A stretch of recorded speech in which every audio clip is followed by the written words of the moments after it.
Poin paling penting dan pada intinya menurut aku, ketika kita perempuan kita yakin kita mampu, just do it, enjoy the process, karena proses itu yang bakal membentuk kita. Halo semuanya, kembali lagi dengan Bincang Bareng Muka. Dalam episode spesial hari ini memperingati Hari Perempuan Internasional. Nah, judul episode kali ini adalah Pemberdayaan Perempuan ataupun Women Empowerment di Lingkungan Kerja dan Kampus. Nah, hari ini kita kedatangan tamu spesial nih, boleh banget Kakak perkenalkan diri serta Oke, halo semuanya, perkenalkan nama aku Okta Barat. Aku dari Fakultas Hukum Angkatan 2021. Ya, ini bakal nemenin Mbaknya untuk isi podcast. kalau boleh tahu Mbaknya ini ada ikut kayak semacam gerakan atau organisasi dalam bidang perempuan? Oke, sebelumnya aku pernah berada di BMFI di bidang pemberdayaan perempuan di BMF tahun ini, yang mana fokusnya pada kesetaraan gender. Namun untuk tahun ini aku ada di Gerak di Penegoro di Research and Advocacy Department dan juga berada pada jaringan yaitu IWD Semarang atau International Women's Day Semarang. Nah, kita masuk ke pertanyaan ya Mbak. Apa yang terlintas pertama kali saat Mbak kita ngomongin perempuan? Ketika berbicara tentang perempuan ya, pertama kali yang terlintas di pikiran aku itu mama aku. Dari mama aku kenal sosok perempuan itu sebagai sosok yang kuat atau lembut. Aku diajarkan kalau sebagai perempuan itu aku harus independen, aku harus punya setting goals dan atau tujuan hidup yang jelas, aku harus bijaksana dan aku harus pandai memposisikan diriku di masyarakat, khususnya di keluarga. Tapi terlepas dari semua hal-hal penting yang udah diajarkan ke aku, poin paling penting menurut aku itu bagaimana perempuan itu sendiri menilai atau melihat dirinya sendiri gitu. Karena ketika kita tampil sebaik apapun itu, gak semua orang bakal yakin kalau kita mampu. Dan itu juga bukan tanggung jawab kita untuk meyakinkan setiap orang kalau kita mampu. Jadi poin paling penting dan pada intinya menurut aku, ketika kita perempuan kita yakin kita mampu, just do it, enjoy the process, karena proses itu yang bakal membentuk kita. Berarti kita sebagai perempuan itu harus punya tujuan yang harus bisa independen gitu ya. Iya, benar. Nah, sekarang kan lagi ramai banget nih bahas soal perjuangan hak perempuan. Nah, sebenarnya itu apa sih yang ingin diperjuangkan oleh kaum perempuan dan kenapa itu menjadi hal yang penting? Hal yang diperjuangkan dan masih masif digaungkan oleh khususnya kaum feminis ya sampai pada hari ini itu adalah kesetaraan gender. Setara maksudnya di sini setiap orang, baik itu laki-laki ataupun perempuan, memiliki hak dan akses atau kesempatan yang sama dalam menentukan kehidupannya untuk juga berperan dalam masyarakat.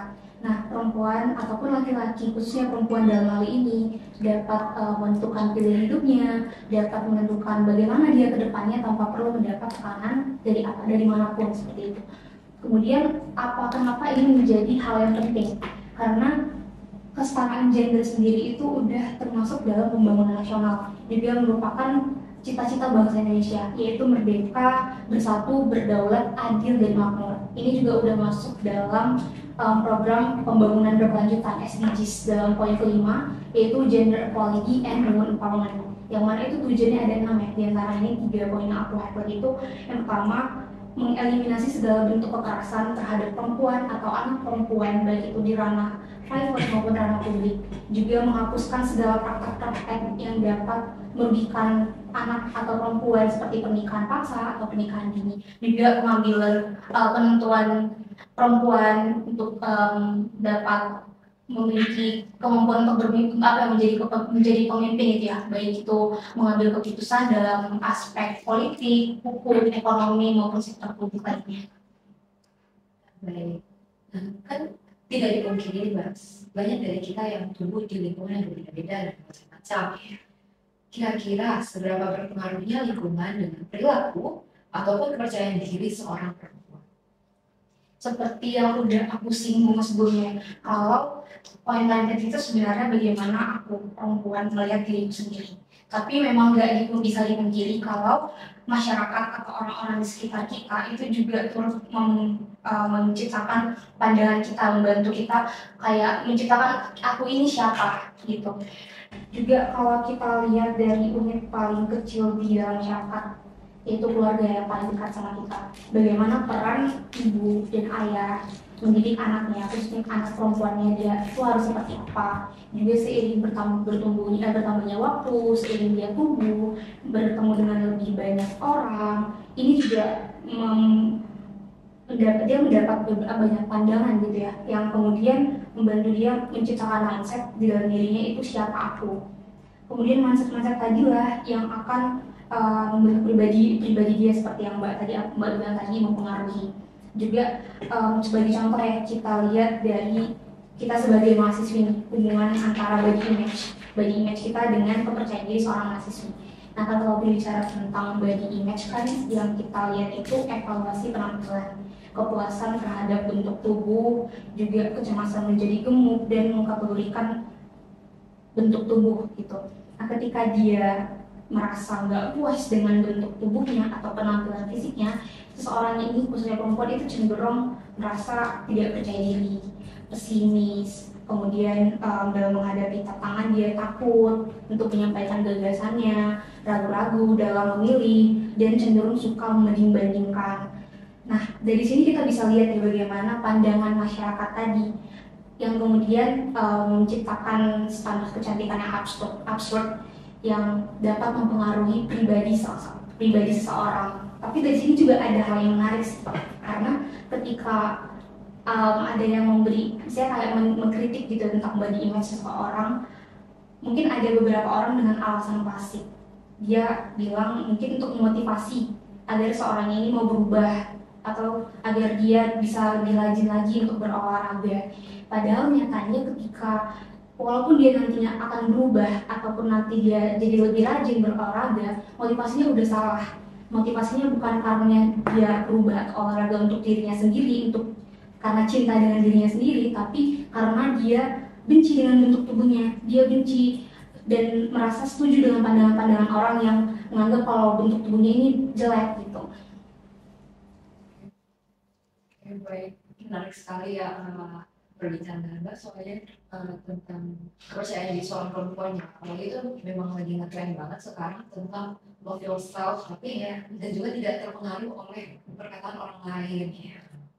Oke, dalam lingkungan kampus nih Mbak, ataupun kerja, sejauh mana peran perempuan diakui dan bentuk diskriminasi apa yang masih dirasakan oleh perempuan? Menurut aku, untuk peran perempuan di lingkungan kampus untuk hari ini itu kita bisa bilang perempuan udah cukup berpartisipasi ya. Kita bisa lihat dari udah cukup banyak organisasi kampus atau ormawa yang pemimpinnya perempuan. Tapi lagi-lagi nggak bisa dipungkiri kalau masih banyak diskriminasi lain yang dialami perempuan. Stereotip kalau perempuan itu cenderung lemah, kurang bisa memimpin, harusnya lebih dominasi laki-laki gitu. Kemudian untuk ranah pekerjaan, perempuan itu harusnya sebagai ibu rumah tangga. Terus ada kekerasan dalam rumah tangga, dan juga ada kekerasan dalam lingkungan kampus atau lingkungan pekerjaan, yang ini juga ada pengaruhnya dengan relasi kuasa yang mana akhirnya korban jadi sulit atau memilih untuk diam, gak berani speak up gitu.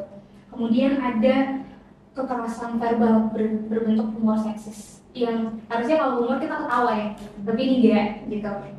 Dan juga dalam lingkungan kerja banyak perempuan yang menanggung beban ganda, karena tadi dikaitkan dengan stereotip kalau perempuan itu harus sebagai ibu rumah tangga. Jadi ada beban ganda nih ketika perempuan itu harus bekerja di ranah domestik, dia sebagai ibu rumah tangga, tapi karena adanya permasalahan ekonomi, dia harus bantu perekonomian keluarganya dengan bekerja di sektor publik, yang akhirnya jadi beban ganda untuk perempuan ini. Ini juga berpengaruh beban ganda ini.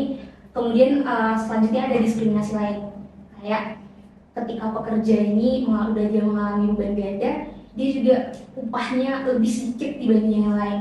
Juga beberapa perusahaan itu enggan untuk mempekerjakan perempuan karena kan ada cuti melahirkan, ada cuti haid, yang mana ini dianggap pihak perusahaan itu bakal merugikan mereka. Oke. Nah, kira-kira dari bentuk diskriminasi yang Mbak jelaskan tadi itu, kira-kira apa yang menyebabkan hal tersebut? Pada umumnya dan mendasar itu sebenarnya masih langgengnya budaya patriarki di masyarakat ya.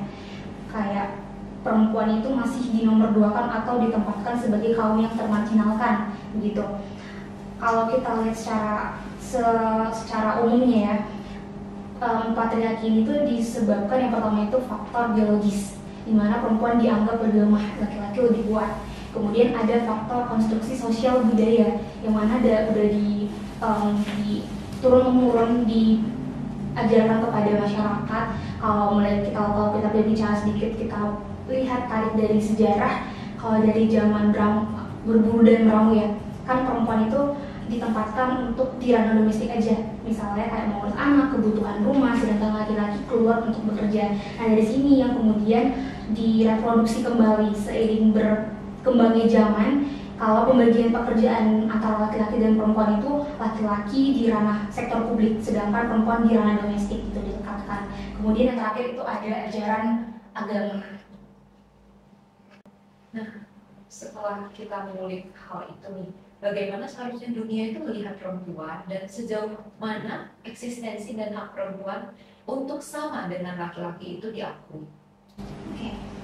Tadi ini juga ada berbicara kayak kodrat perempuan, yaitu menstruasi, melahirkan, dan menyusui. Dan seharusnya perempuan ataupun laki-laki, setiap orang itu dipandang bukan berdasarkan gendernya, tapi kualitas dirinya atau kapasitas dirinya. Juga perempuan, harapannya dunia dapat melihat perempuan itu sebagai seseorang yang independen, seseorang yang mampu memperjuangkan haknya, memperjuangkan mimpinya. Karena tidak sedikit perempuan itu yang justru masih takut untuk bermimpi ya, karena dia merasa kalau aku perempuan kayaknya aku susah deh buat gapai, jadi cenderung pesimis karena adanya stereotype, adanya pandangan-pandangan dari masyarakat yang akhirnya meredus harapan dia gitu. Kemudian sejauh apa eksistensi dan hak perempuan untuk dapat setara dengan laki-laki? Ya, pada intinya ketika perempuan dan laki-laki itu diberikan kesempatan yang sama pada setiap aspek kehidupan, baik itu kesempatan di aspek politik, ekonomi, hukum, atau sosial dan budaya. Juga karena kedepannya keadilan gender itu dapat menciptakan partisipasi yang setara antara laki-laki dan perempuan, yang mana ini nantinya bakal sangat membantu untuk pengembangan atau kemajuan dan kesejahteraan bangsa. Jadi pada intinya makanya dimasukin juga ke program pembangunan berkelanjutan, karena agar banyak kita menciptakan lingkungan yang berperspektif gender, dan juga tentunya ini akan sangat membantu untuk membantu kemajuan dan kesejahteraan bangsa Indonesia.